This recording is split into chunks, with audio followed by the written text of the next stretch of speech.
Okay, nkwaniriza nnyo ku Fake Shots nze Julie Potential nga nzize ne program yaffe omugole wa leero. Nate era nga bwe mumanyi ebya bulijjo nze ebyange gaba masavu gokka nga gookya nate era n'olwaleero ntindize gendo paka Nateete yensanze omwana muwala Fati ne munne Sadi mannange Fati yeekoze ebintu. Omwana alumizza abagamba nti mwamuloga mwamusiranya mumanya abayogera ebigambo ajja kudibira ku lojja. Fati obwedda azinaalumyanga alaga omwana yamulina Sadi yamunonye mu butongole nateera Fati wate musentebe wa Fazan Gifts and Deco balungi nnyo mu by'okutimba bakolera omukolo gwo ne guvayo nga guli colorful beyune babeera enamba zaabwe biziyitawaawo ojja kubanga obakubirako mu nsonga z'okutimba ffe ebintu twabibalekera ate munnaye bakolera ne flower gifts outfit yange eno ye Shiham Bridal Collections wali ku Jemba Plaza munoonyeko shop number K34 oyo akola makula okitegeera kange kano ndinako Shaki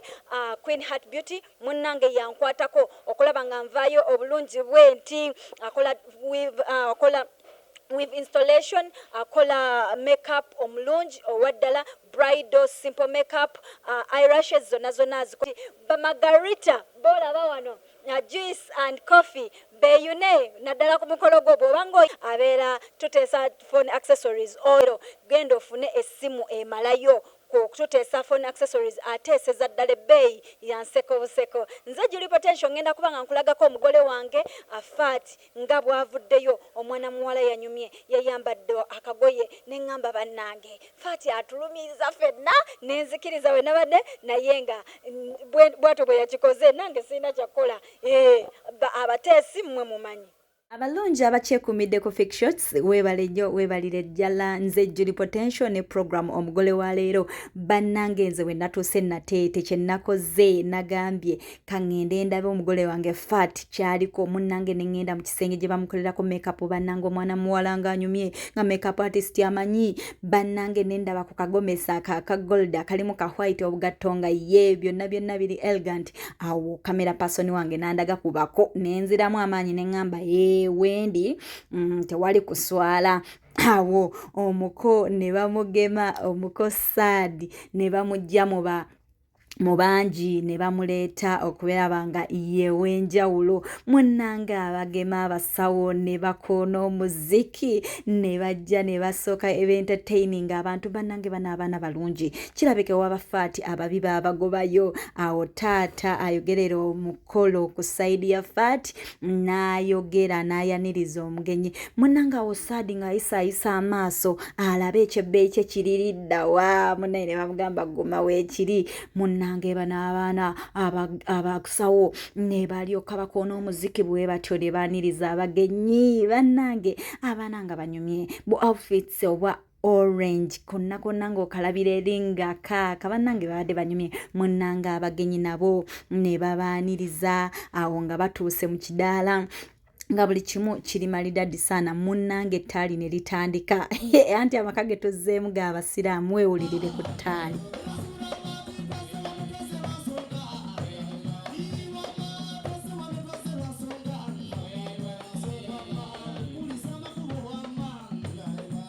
Munnange oluvannyuma ng'ettaali liwedde munnange ne tulaba ku baana ab'obuwala ababuuza twasoose ne tulaba abo ababadde mu kapinki nga bannange bali bulala nga babasimbye ebbaasa bavuddewo bagagga ate ne baleeta peeyi endala bannange nabo nga banyumye ebitambala bwa bbulu obukaaya bwa bbulu ate akagomesi ka gre bannange babadde banyumye nnyo nnyini ddala kubanga n'abagenyi nabo babadde basanyufu nga bagamba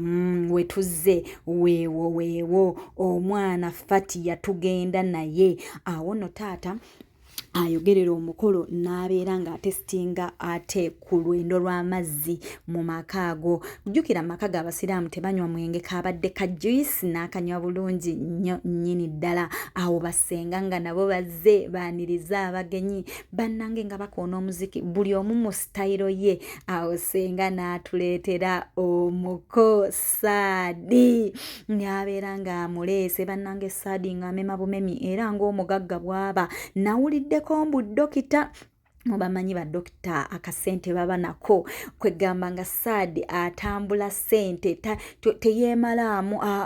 nga teyeemalaamu omuko awo senga nga amutambuza ekidaala munnange nga bamutuusa mu kidaala Sadi nga atunula kasente kokka bannange era ddala ono dokita munnange nga bamugamba dda wali munnange ng'olwo baamugjeyo dda situka omunoonye wotudde situka omunoonye bannange sengaawo ng'agenda mutuuza mu ntebe y'omuko naye nga Sadi yeekoza bitya bannange bano abaana baalumizza abateesi Sadi ng'agaanye otuula ssebo senga n'amutuuza yamuladdaki n'amuwangula n'atuula bannange Sadi yabadde musanyufu awo ne tugenda mu swala munnange gano amaka g'abasiraamu strong ne basaala ng'ate Sadi omuko tebannamutwala mu nnyumba kumuzaala okuzaalibwa mu nnyumba kwe kulya ku mmere nga bw'olaba oluwombo lw'omuko ate n'okugaaya ku mmwanyi ng'era akattamukago mu kalombolombo ka wano bannange munagamba Julie Potential asuubiza n'atatuukiriza wuuyo Fati mubaleetedde omugole wange yavuddeyo nga musanyufu mu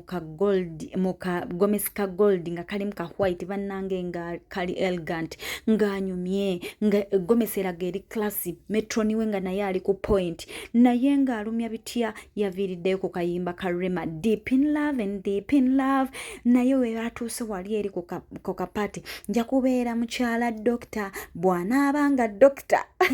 Fati mumwewalirireko ate oluvannyuma nkomewo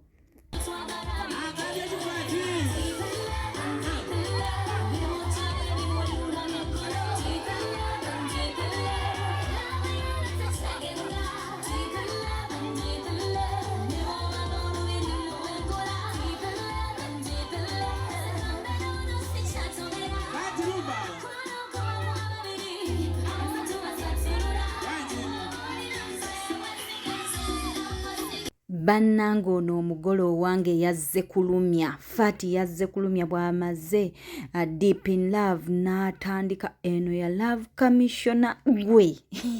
yenna yali yamugamba mbu tojja kuva ku lujja waakukiraba naawe mwerabireko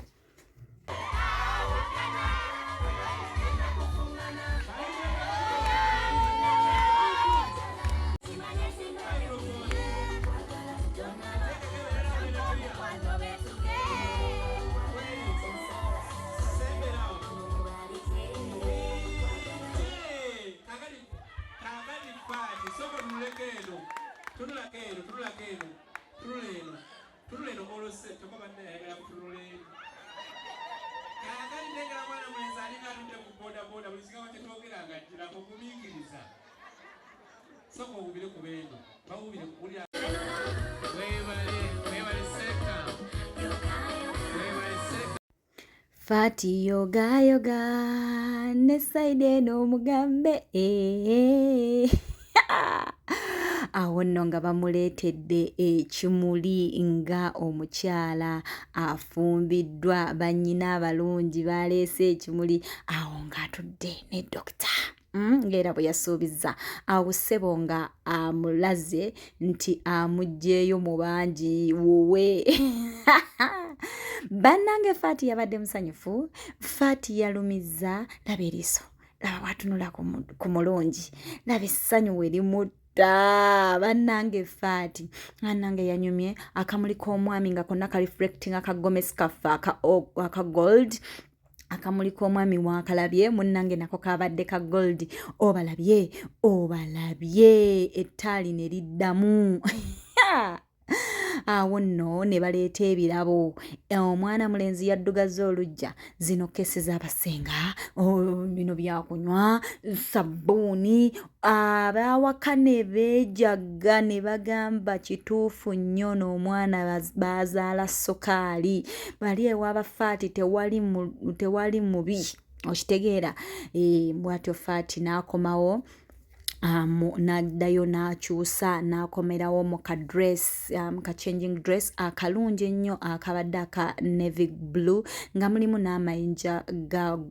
Gasova yalabise bulungi nnyo. Metro niwe vibe ogirabye nange mulonde ba Metro n'abalina vibe abatababowe awo nno ne bajjula ekijjulo ne basavinga abagenyi baabwe. Fati yazze na kabbo ka muwala naye Gomesi gye yajjiddemu mu kabbo ka muwala bannange yagimenye bannange. Gomesi yabadde nnungi kakkalanga kokomya amaaso bannange yabadde nnungi nnyo omuko n'amutikkula bestman yagenza okujja ng'omuko ebiraba abitadde wansi. Munnange Fati yagambye ekirabo ekyo ekiri omumenvu era bw'otuuka eyo n'olyako gagonda nnyo nange bwe ntyo bwe ŋŋonda mwewulirireko.